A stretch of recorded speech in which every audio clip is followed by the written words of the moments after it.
आपको अपने यूके के ड्राइविंग लाइसेंस पे अपना जो एड्रेस है वो भी चेंज करना पड़ेगा अगर आपने घर चेंज किया है। अगर आप ऐसा नहीं करते हैं तो आपको 1000 पाउंड का फाइन देना पड़ेगा।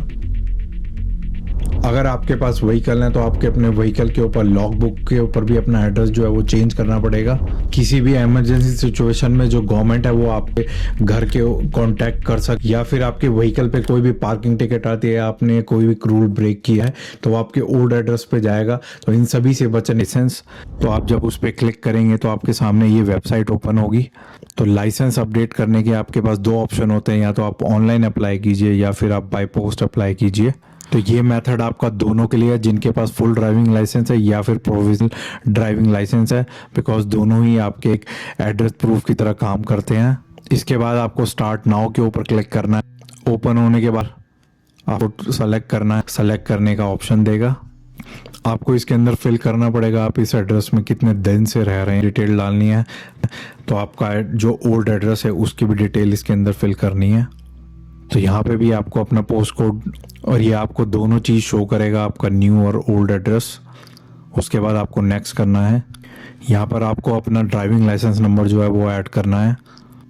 तो यहाँ पर आपको चूज़ करना है आपके ड्राइविंग लाइसेंस के ऊपर एड्रेस प्रिंटेड है या नहीं है। तो ये आपको यस करना है, और अगर आप नहीं है तो आपको नो चूज़ करना है।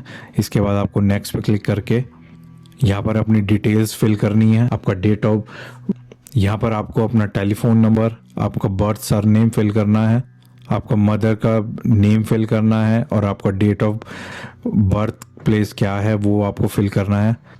उसके बाद आपको अपना नेशनल इंश्योरेंस फिल करना है, जो एक इम्पॉर्टेंट डॉक्यूमेंट है। उसके बाद आपको अपना पासपोर्ट नंबर फिल करना है, अगर आपके पास यूके का पासपोर्ट है तो, नहीं तो आप इसको नेक्स्ट कर सकते हैं। तो ये आपसे अंडरटेकिंग भरवाएगा। ये भरने के बाद आपको नेक्स्ट क्लिक करना है। तो ये डिजिट आपके ड्राइविंग लाइसेंस के ऊपर लिखी होगी, लास्ट 2 डिजिट, तो ये आपको यहाँ पर फिल करनी है। और आपका 10 to 12 डिजिट का जो ड्राइविंग लाइसेंस नंबर है वो आपको यहाँ पर फिल करना है। तो लास्ट वाला जो चेक बॉक्स है वो आपको सेलेक्ट करना है अगर आपका स्टोलन केस है, लेकिन इस केस में आप एड्रेस चेंज करना चाहते हैं तो आपको इसको एज इट इज़ छोड़। उसके बाद आप नेक्स्ट पे क्लिक करेंगे। तो ये आपको यहाँ पर दिखाएगा कि आपका डिटेल्स जो है वो मैच कर रही है या नहीं कर रही हैं। तो अगर आपके सामने ऐसा आता है तो आपने कुछ ना कुछ डिटेल्स जो है वो गलत फिल करी है। तो यहाँ पर आपको अपनी जो डिटेल्स है वो दोबारा से फिल करनी है, और उसके बाद आपके पास ऑप्शन आएगा कि आपका जो ड्राइविंग लाइसेंस है वो डिस्क्वालीफाइड है या नहीं है। तो यहाँ पर आपको नो चूज़ करना है।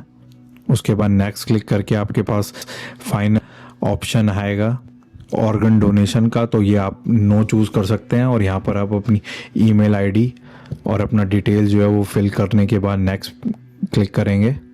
इसके बाद आपको अपना डिक्लेरेशन फिल करना है। नेक्स्ट क्लिक करने के बाद ये आपको पूरी प्रोफाइल का एक आपको ओवरव्यू देगा कि आपने जो भी डिटेल फिल करी है वो आपको अच्छे से कंफर्म करनी पड़ेंगी।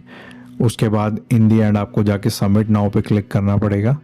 सबमिट करने के बाद आपकी ईमेल आईडी के ऊपर एक रेफरेंस नंबर आएगा, और विद इन 2 वीक्स के अंदर आपका जो न्यू ड्राइविंग लाइसेंस है वो आपके पास आ जाएगा, जिसके ऊपर आपका न्यू एड्रेस जो है वो प्रिंट होगा।